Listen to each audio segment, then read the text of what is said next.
Quando a Napoli col traffico bloccato, col traffico fermo, c'è sempre quello che improvvisamente bussa, strombazza, corre, slitta, si sbatte innanzi a rete, comincia a correre come un pazzo, corsa che poi inevitabilmente non può che fermarsi perché arriva al traffico oppure al semaforo e si ferma. Il napoletano in quel caso afferma: sto cretino ha fatta a corso lo ciuccio.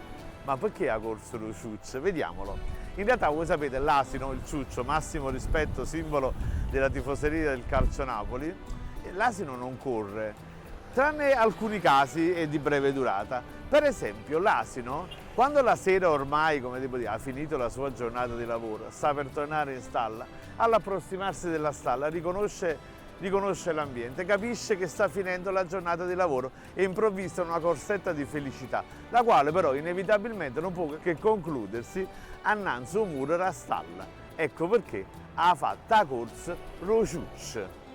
Però corse ciuccio poco dura, e infatti questo è un altro modo di dire napoletano, sì, quando qualcuno raggiunge degli obiettivi per favori, per raccomandazioni, quindi non per i suoi veri valori, in realtà la cosa dura poco, perché poi i veri valori alla lunga vengono fuori.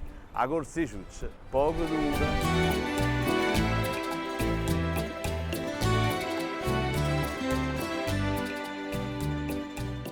Insomma, oggi parliamo di traffico a Napoli, che naturalmente è sempre colpa degli altri.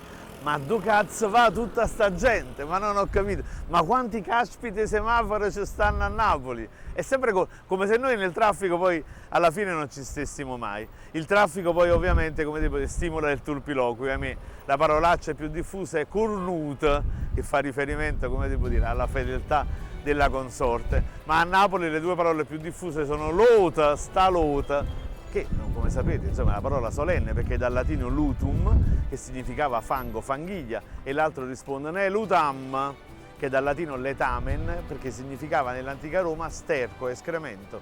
Come vedete noi a Napoli ci insultiamo in latino, questa è una etnia straordinaria.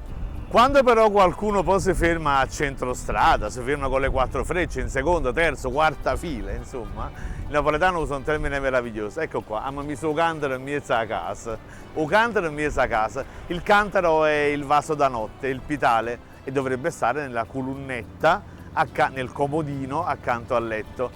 Cantaro è dal greco kantaros, che significava appunto vaso in greco, ma per traslato un cantaro è pure un uomo di poco valore, che lui piezza i cantari, un uomo deprecabile, no?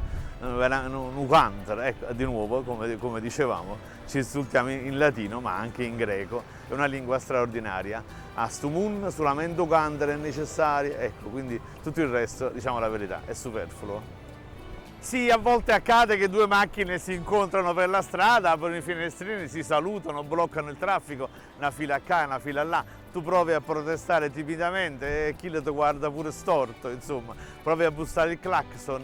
Sì, perché il clacson, a pensarci bene, a Napoli si usa per tantissimi motivi, si dovrebbe usare solo nei casi di estremo e di immediato pericolo, però a Napoli noi lo usiamo per inveire, per protestare, per contestare, ma anche solo per salutare, insomma, per giocare, per festeggiare, insomma, noi il clacson lo usiamo esattamente in mille modi, anzi l'Università Gennarino II, come sapete, insomma, ha fatto uno studio sull'utilizzo del clacson, uno studio sul tempo più breve percepibile dall'essere umano, sì, un milionesimo di secondo. Sapete qual è il tempo più breve che si può percepire a Napoli?